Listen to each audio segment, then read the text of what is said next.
যেমনটি জানাচ্ছিলাম আজকে সদরঘাটে প্রাণ গেছে ৫ জনের। এই নিয়ে সবশেষ খবরাখবর জানাতে আমাদের সাথে যুক্ত হচ্ছেন রমিজ হোসাইন।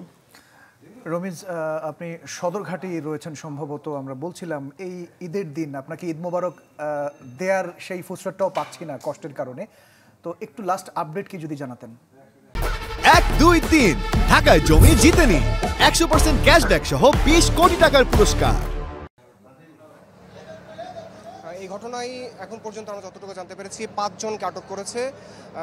এই আমরা এখানে প্রত্যক্ষদর্শী যারা রয়েছেন তাদের বক্তব্য মতে যেই তাশরিফ ৪ লঞ্চটি, এই তাশরিফ ৪-এর ২ জন এবং ফারহান যে লঞ্চটি এই তাশরিফ ৪ লঞ্চটিকে ধাক্কা দিয়েছে, সেই লঞ্চের বাকি সদস্যদের মোট ৫ জনকে এখানে আটক করেছে।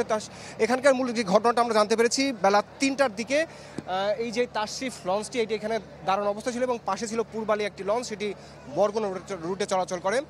যে যাত্রী ৫ জন মারা গেছে একই পরিবারের ৩ জন সহ ২ জন, তারা এই যে পূবালী লঞ্চটি সেই পূবালী লঞ্চটির পাশেই তারা দাঁড়িয়েছিল এবং তাশরিফ যে লঞ্চ সেটি তার পাশেই ছিল এবং এর ভেতর দিয়ে ফারহান এবং আরও ফারহান কোম্পানির আরও একটি টিপু ১৩ নামের ২টা লঞ্চ এর ভেতরে যখন যাত্রীর চাপ বাড়ে, প্রত্যক্ষদর্শী আমাদের যেভাবে বলছিলেন, তখন তারা ভেতরে প্রবেশ করে এবং আপনি যে দড়িটি দেখছেন এই দড়িটি কিন্তু ছিঁড়ে এখানে যারা ছিলেন যে ৫ জন, এই যে দড়িটা যে ছিঁড়ে গেছে এখানে দেখা যাচ্ছে যে এই অংশটা ছিঁড়ে গেছে, এই দড়িটা ছিঁড়ে এই যে যাত্রীগুলো ছিল যে সে ৫ জন যাত্রীর উপরে এই দড়িটা আঘাত করে এবং সেখানে ঘটনাস্থলে কিন্তু ৫ জন যাত্রী মারা যায় এবং এই ঘটনায় কিন্তু আহত কেউই হয়নি।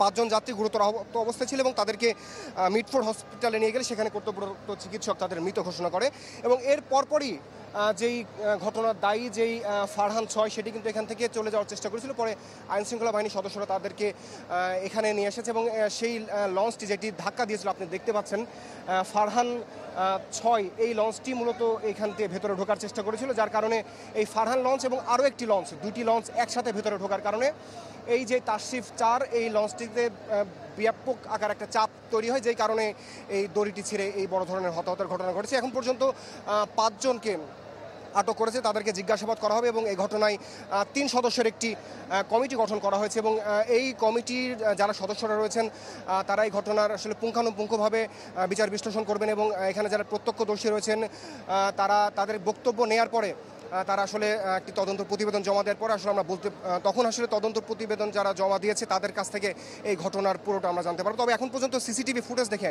আমরা যতটা বুঝতে পেরেছি এই ফারহান ৬ যে লঞ্চটি এটির চাপেই মূলত এই তাশরিফ ৬-এর ৪-এর দড়ি সেটি ছিঁড়ে এই হতাহতের ঘটনা ঘটেছে। জি, অনেক ধন্যবাদ। রমিজ হোসেন আমাদের সাথে যুক্ত হয়েছিলেন। দর্শক, ঈদের দিনে সদরঘাটে একই পরিবারের ৩ জন সহ ৫ জনের মৃত্যুর খবর জানছিলাম, যদিও আমরা বলছিলাম যে এতে ২ জন আহত হয়ে স্যার সলিমুল্লাহ মেডিকেল কলেজে ভর্তি রয়েছেন। আমাদের প্রতিনিধি যেমনটি জানাচ্ছিলেন এখনও আহতর কোনো তথ্য তার কাছে নেই।